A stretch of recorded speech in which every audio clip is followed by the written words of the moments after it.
Bonjour à tous. Merci aux journalistes francophones qui sont restés avec nous pour cette partie entièrement en français de la conférence de presse. Comme il a été dit, nous avons deux experts de l'OMS Afrique avec nous aujourd'hui. Dr Gilson Paluku, qui pourra répondre plus précisément aux questions concernant les vaccins, et le docteur Tierno Baldé, qui est le responsable des partenariats opérationnels. Docteur Baldé, je voudrais commencer avec vous avec une question de Claire Fagès de RFI. La question est un peu longue, je vous la lis. Dans une interview, le docteur Abdou Salam Gueye, qui est donc le directeur régional des opérations d'urgence à l'OMS, dit que le nombre total de décès excédentaires attribuables à la Covid, donc à la pandémie, s'élève à au moins 3 millions en 2020. Mais selon l'Institut de la mesure de la santé, de Seattle, le nombre de décès en Afrique est 3 à 4 fois supérieur aux données rapportées. La question est celle-ci. À part les décès qui sont réellement directement dus à la Covid, de quels décès attribuables parle-t-on? Est-ce qu'il s'agit de prendre en compte tous les décès qui sont liés aux conséquences économiques de la pandémie? S'il y a vraiment une sous-évaluation de ces décès, est-ce que c'est spécifique à l'Afrique ou est-ce que c'est le cas partout dans le monde? Merci beaucoup. Allez, Merci pour la allez-y. question et j'espère que vous m'entendez. On vous entend très bien, allez-y. Excellent, merci beaucoup. Donc, je vais peut-être commencer à répondre à cette question-là par le dernier point qui a été soulevé. Donc, la composante un peu de la sous-estimation des décès liés donc au COVID-19. C'est une réalité qui existe, c'est une réalité qui existe en Afrique, mais qui existe aussi dans les autres régions du monde, comme vous le savez. Donc, il y a beaucoup de cas, évidemment, qu'on n'a pas comptabilisés et que beaucoup de pays sont actuellement en train donc, de récomptabiliser à nouveau. Donc, cette sous-estimation du nombre de cas et de décès de COVID-19 n'est pas une particularité en Afrique. C'est sûr et certain que les capacités relativement limitées de surveillance que nous avons dans notre région pourrait nous faire croire que donc cette sous-estimation elle est beaucoup plus importante. Maintenant, il y a des définitions. On est quand même, quand on parle au nom de l'Organisation mondiale de la santé, qui est une organisation normative, il y a des définitions donc de cas pour les cas donc de COVID-19. Comment est-ce qu'on compte les décès donc liés au COVID-19? Généralement, donc, dans une logique de surveillance épidémiologique, donc avec toute la rigueur scientifique qu'il faut, il va falloir donc compter des cas qui sont dus donc au COVID-19, qui attribuables au COVID-19, là où en fait on les compte pour des cas qui ont été confirmés ou bien des cas probables donc de COVID-19 et qu'aucune autre cause en fait vraiment ne puisse venir expliquer ce décès-là. Donc c'est de cette façon que normalement on compte dans une logique de surveillance épidémiologique les cas ou bien donc les décès liés à la COVID-19. Donc une fois de plus, je crois que clairement il y a une sous-estimation aujourd'hui donc du nombre de décès qui s'est passé, mais en même temps aussi il faut aussi être très très clair, nous n'avons pas vu aussi un nombre important donc de cimetières qui sont bondés comme on a vu dans d'autres régions donc du monde, ou des enterrements massifs qui se sont passés donc dans notre région. Et vous savez, socialement en Afrique ici, quand même, les décès, c'est des événements socio-culturels très, très, très importants. Donc, si on voyait une tendance absolument majeure, totalement inexplicable donc de nombre de décès de COVID-19, je pense que ça se serait reçu. Donc, voilà. Donc, je pense qu'il faut faire une balance entre les deux. Oui, il y a une sous-estimation des cas, mais en même temps aussi, on n'est pas dans un phénomène qui est totalement incontrôlé ou bien totalement dévastateur qu'on n'aurait pas pu donc constater. Merci beaucoup à vous. Merci beaucoup, docteur Baldé. J'ai maintenant une question pour docteur Paluku, une question de Stéphanie Gardier du Figaro, qui demande si le problème de défiance vis-à-vis des vaccins en Afrique, est-ce qu'il serait lié à l'envoi principalement de doses de vaccins AstraZeneca via le COVAX. Elle demande aussi quelle est la part des vaccins russes et chinois sur le continent.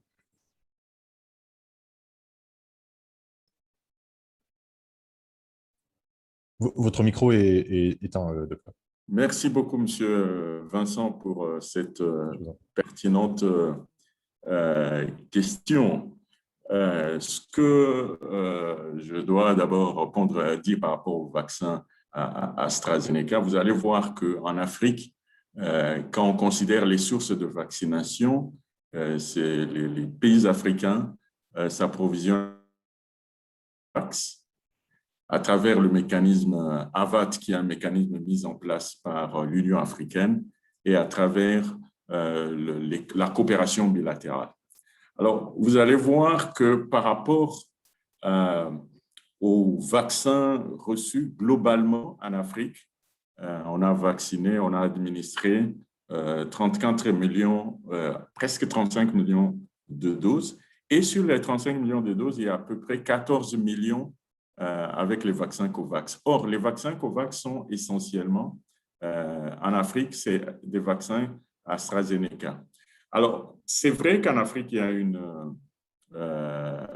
parfois de méfiance, mais qui ne sont pas dirigés vers un type de vaccin ou vers une plateforme bien déterminée. Le problème des rumeurs et d'infodémie concerne globalement l'ensemble des vaccins. Il n'y a pas un vaccin particulier. Il y a eu un problème à un moment donné avec le vaccin AstraZeneca à cause de la presse qui avait relayé les problèmes relatifs à la thrombose avec le syndrome thrombocytopénique.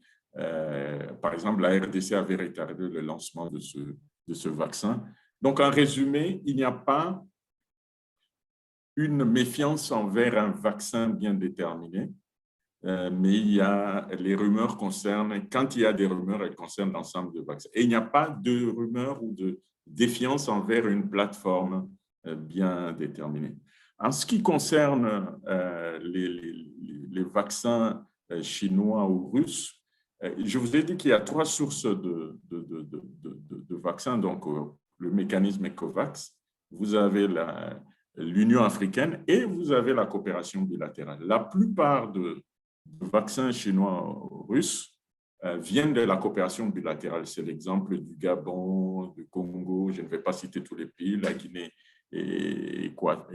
équatoriale, l'Angola, etc., etc. Ils ont reçu, et ce n'est pas exclusif, hein, les pays reçoivent COVAX et dans le cadre des coopérations. Donc, ces vaccins viennent de... Et lorsqu'on regarde globalement, je ne dis pas que ce sont seulement les vaccins, les nombres de doses administrées à travers cette coopération bilatérale, c'est autour de 20 millions de doses.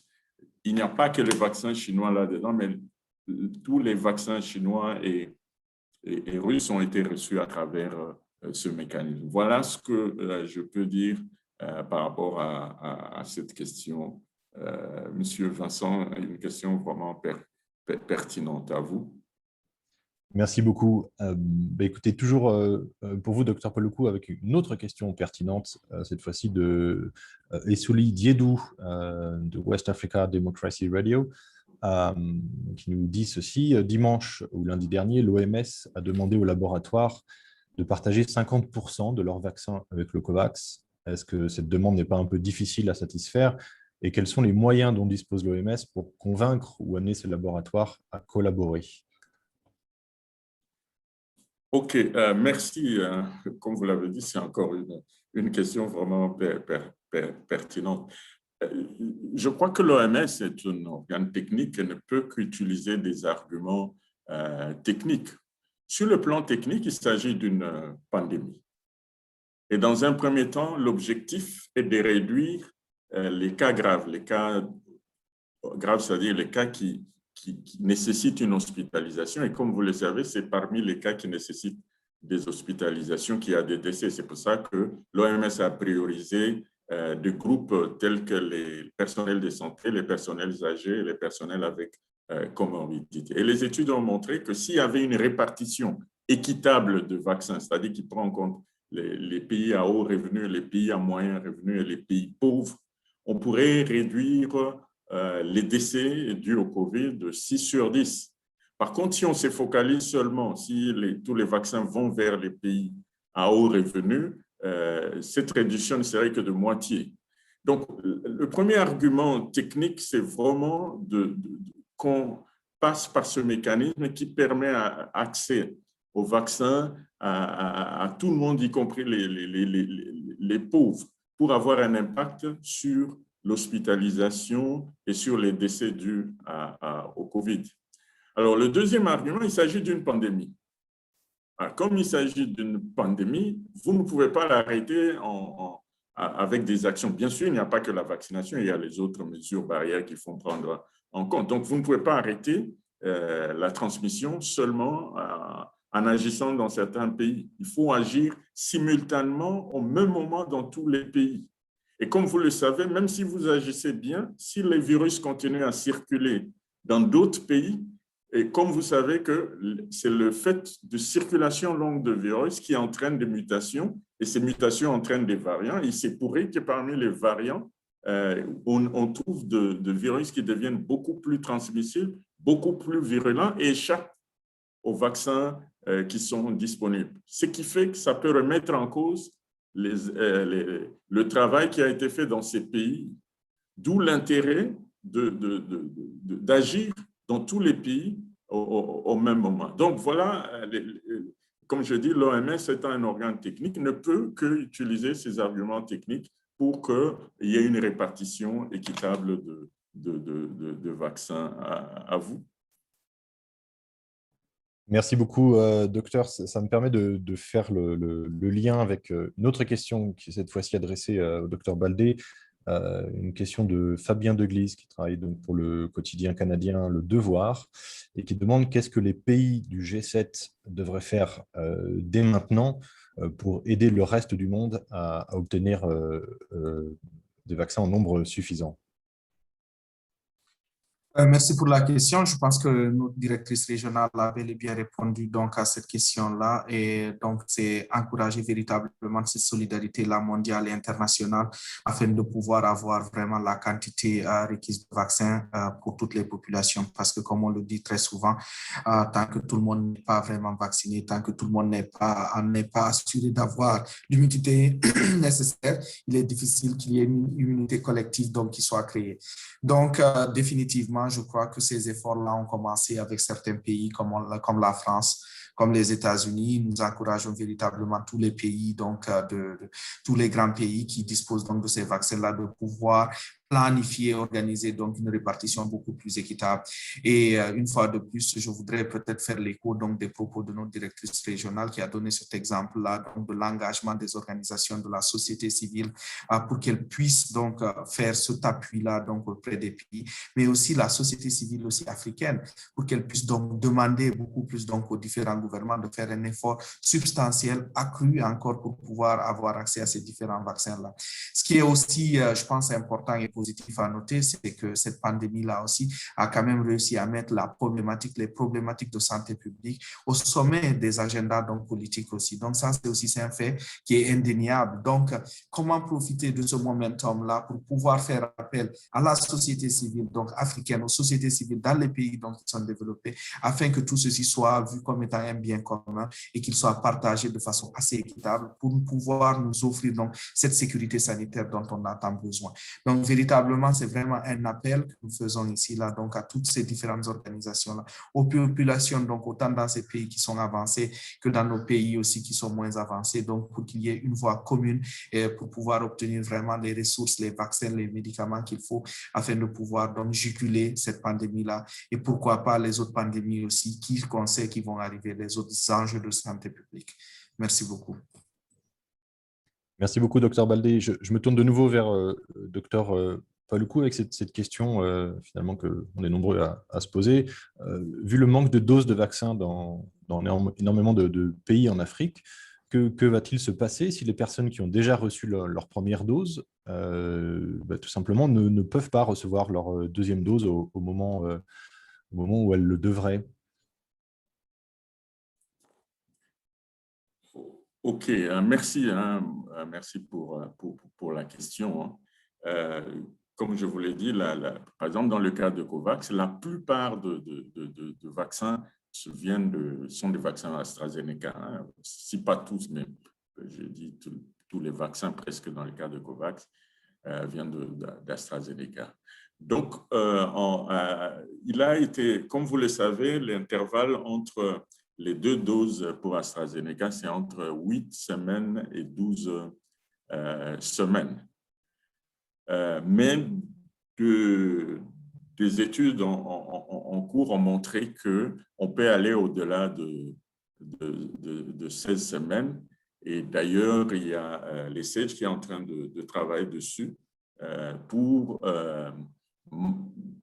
voir quel serait l'intervalle le plus long entre 2 doses de vaccin. Pour l'instant, ce qui est recommandé, même si on va au-delà de 12 semaines qui est prévu entre les 2 doses d'AstraZeneca, il ne faudra pas reprendre la vaccination, mais la première dose serait la deuxième dose pourrait se prendre au-delà de ces 12 semaines. Ça, c'est une chose. Une deuxième chose, c'est vrai que la première dose ne protège pas suffisamment, mais elle donne une certaine efficacité. Donc, en résumé,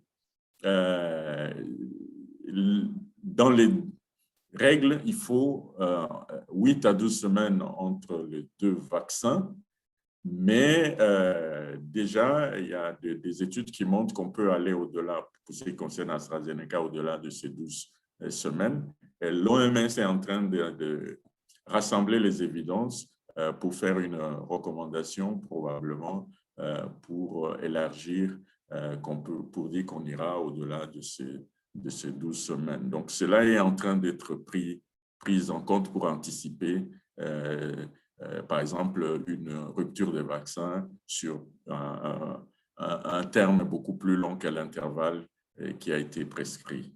À vous. Merci, docteur. Je voudrais rester avec vous. J'ai une dernière question pour vous de Chantal Srivastava de Radio-Canada. Dans quelle mesure est-ce que la lutte contre la COVID-19 en Afrique passe-t-elle par les vaccins? Autrement dit, est-ce qu'il est possible de s'en sortir sans vaccin? Merci. D'abord, il faut se dire que le vaccin seul n'est pas le mécanisme de lutte. Il faut d'abord prendre les mesures barrières. Et ça doit être clair.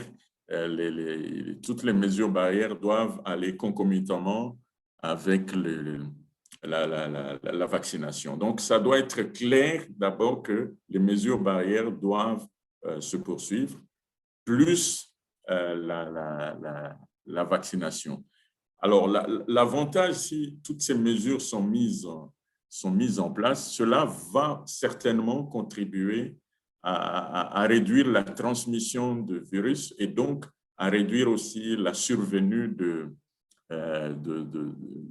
variants. Et donc, cela pourrait, dans une certaine mesure, contribuer à la réduction de cette pandémie. Donc, en résumé, il faut vraiment poursuivre toutes les mesures, y compris la vaccination, pour une meilleure lutte contre cette pandémie. Non seulement toutes les mesures, mais comme je l'ai dit plus haut, et toutes ces mesures doivent être élargies dans le monde entier, dans tous les pays du monde entier, mais au sein des pays, au niveau, à tous les niveaux, donc jusqu'au niveau communautaire. Donc, c'est ça qui va nous permettre de commencer à voir le bout du tunnel. À vous. Merci énormément. Et donc, la dernière question sera pour Dr Thierno Baldé. Et c'est une question de Constance Mananga de la radio-télévision nationale congolaise qui demande pourquoi est-ce que dans les pays occidentaux où le corona a fait énormément de ravages, on est en train d'alléger toutes les mesures, alors qu'en Afrique, on nous demande au contraire de renforcer ces mesures, de porter le masque et de respecter des couvre-feux. Pourquoi ce décalage ? Il s'explique tout simplement par le fait que nous passons par des périodes différentes. Il y a eu des mois où ces pays-là étaient grandement affectés. Ils ont pris des mesures donc, pour pouvoir inverser cette tendance-là. C'est ce qui est en train d'être constaté à travers la vaccination, comme le disait mon collègue de tout à l'heure, mais aussi à travers les autres mesures de santé publique. Dans notre région ici, ce que nous sommes en train de constater actuellement, on voit une augmentation quand même assez importante due à plusieurs facteurs, donc des cas de COVID dans notre région qui ont commencé donc du côté de l'Afrique australe, mais aussi que nous constatons dans d'autres pays, y compris en Afrique centrale ici, mais aussi en Afrique de l'Ouest. Donc, c'est absolument, absolument important et indispensable que nous puissions tous donc adhérer à ces différentes mesures-là, que les États sont en train de prendre, que nous sommes en train d'accompagner également, donc pour pouvoir limiter cette propagation importante-là. On ne veut pas voir la même situation qui s'est passée dans d'autres régions, qu'elle se passe aussi dans notre région en Afrique ici. Là. Donc, je pense vraiment à toutes les dispositions, que ce soit donc ces mesures importantes là de restriction, de couvre-feu, aussi de port de masque, c'est des choses qui sont importantes. Tant et aussi longtemps, on n'a pas l'assurance qu'il faut donc à travers les mesures de vaccination et une efficacité opérationnelle très importante des autres activités de surveillance, de prise en charge clinique, il va nous être très, très, très difficile donc donc avec ces autres mesures-là. Donc, pour conclure, je pense que vraiment, on aimerait tout simplement, donc, on comprend les difficultés associées donc à l'adoption de ces mesures-là, à la mise en œuvre de ces mesures-là, mais par contre, il en va de la vie, de nos vies, de la vie de nos familles, de la vie de nos communautés. Donc, le respect de ces mesures-là est quelque chose d'absolument important. Merci beaucoup et à vous. Merci beaucoup, Dr Tierno Baldé. Ce sera le mot de la fin. Merci aussi, Dr Gilson Paluku. Merci aux très nombreux journalistes francophones qui sont restés avec nous pour cette session un petit peu particulière, tout en français. Merci donc à tout le monde et je vous donne rendez-vous la semaine prochaine à la même heure.